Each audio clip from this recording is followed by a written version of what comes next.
خدا کے رسول صلی اللہ علیہ وآلہ وسلم نے دین کی اشاعت اور اقامت کے لیے محض انفرادی کوششیں ہی نہیں کی، بلکہ ایک نہایت مضبوط اور منظم جماعت بنا کر اجتماعی جدوجہد کی۔ آپ صلی اللہ علیہ وآلہ وسلم کی بے مثال عظمت اور شخصیت سے کون انکار کر سکتا ہے؟ لیکن دین کی اقامت کے لیے آپ نے بھی اجتماعی جدوجہد فرمائی۔ اس کا صاف مطلب یہ ہے کہ اجتماعی جدوجہد کے بغیر دین کی اقامت کا فریضہ انجام دینا ممکن نہیں۔ آپ صلی اللہ علیہ وآلہ وسلم نے باطل کے مقابلے میں ایک منظم جماعت تشکیل دی، اور اس جماعت نے کندھے سے کندھا ملا کر باطل کے خلاف جنگ کی۔ خدا کو اس جماعت کی یہ منظم اور اجتماعی جان نثاری اور سرفروشی اس قدر پسند آئی کہ اس کو اپنا محبوب قرار دیا۔ اللہ تعالیٰ کا ارشاد ہے، ان اللہ یحب الذین یقاتلون فی سبیلہ صفا کأنہم بنیان مرصوص، کہ بے شک خدا اور لوگوں سے محبت کرتا ہے جو اس کی راہ میں اس طرح صف باندھ کر لڑتے ہیں کہ گویا سیسا پلائی ہوئی دیوار ہے۔ اس جماعت کو خدا نے اس لیے اپنی محبوبیت کا شرف بخشا کہ یہ سیسا پلائی ہوئی دیوار بن کر حق کو غالب کرنے کے لیے باطل کے مقابلے میں آئے، اور منظم جماعت بن کر ان فداکاروں نے باطل کا مقابلہ کیا اور دنیا میں ایک نئی تاریخ کا باب کھولا۔ خدا نے رسول صلی اللہ علیہ وآلہ وسلم کے اس دنیا میں آنے کا مقصد ان الفاظ میں بیان فرمایا،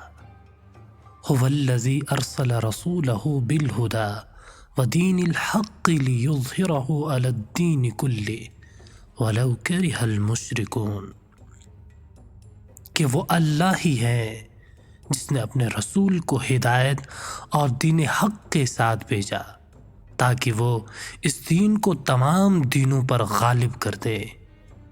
پھر چاہے مشرکین کو یہ بات کتنی ہی ناگوار گزرے۔ دین حق سے مراد وہ آسمانی نظام بندگی ہے جس کی بنیاد اس حقیقت پر ہے کہ اقتدار کا مالک تنہا وہ خدا ہے جو ساری کائنات کا خالق و پروردگار ہے۔ وہی انسان کا حقیقی مالک، حقیقی معبود اور حاکم ہے، اور عبادت و اطاعت صرف اسی کا حق ہے۔ یہی وہ دین حق ہے جو ہر دور میں خدا کے پیغمبروں کے ذریعے انسانوں کی ہدایت کے لیے آتا رہا ہے، اور اسی دین حق کے ساتھ خدا نے اپنے آخری رسول محمد الرسول اللہ صلی اللہ علیہ وآلہ وسلم کو بھی بھیجا۔ رسول اللہ صلی اللہ علیہ وآلہ وسلم نے اپنی 23 سالہ حیات نبوت میں اسی دین کو غالب اور نافذ کرنے کی مبارک سعی فرمائی۔ اس دور سعادت میں دین کو ہم غیر غلبہ حاصل ہوا۔ اس دور میں دین حق کو فکری اور ذہنی غلبہ بھی حاصل تھا۔ اس سے انفرادی زندگیاں بھی آراستہ تھیں، اور اس دین کو سیاسی اور مادی غلبہ بھی حاصل تھا، اور دین کو غالب کرنے کے لیے ہی نبی اور آپ صلی اللہ علیہ وآلہ وسلم کے سچے جان نثاروں نے خدا کی اس ہدایت پہ عمل کا حق ادا کیا۔ دراصل منظم برائی اور چھائے ہوئے باطل نظام کے بجائے خدا کے پسندیدہ نظام حق کو قائم کرنے کے لیے خدا پرستوں کی انفرادی کوششیں، انفرادی تزکیے نفوس، پرسوز دعائیں، خشوع و خضوع کی عبادتیں اور ذکر و فکر ہی کافی نہیں ہے، بلکہ ان سب کے ساتھ ساتھ مضبوط اور منظم اجتماعیت، ایک قائد کی سرکردگی میں ٹھوس، منظم اور مسلسل اجتماعی جدوجہد بھی لازمی ہے۔ اس کے بغیر منظم منکر اور چھائے ہوئے باطل کو مٹا کر ہر شعبے میں معروف کو قائم اور نافذ کرنا ممکن نہیں۔ منظم باطل کو منظم اجتماعی کوشش کے ذریعے ہی مٹایا جا سکتا ہے، اور حق کو قائم کرنے کے لیے منظم انقلابی جدوجہد ناگزیر ہے۔ یہ عقل و بصیرت کا تقاضا بھی ہے اور خدا کا عائد کیا ہوا فریضہ بھی۔ اس سے پہلو تہی دراصل حق کی اطاعت سے پہلو تہی ہے، اور اس جدوجہد میں جان کھپانا اور اجتماعی جدوجہد میں وقت، مال اور جان کی قربانی دینا عین دینداری ہے۔ نبی صلی اللہ علیہ وآلہ وسلم نے مسلمانوں کو ہدایت دی ہے کہ وہ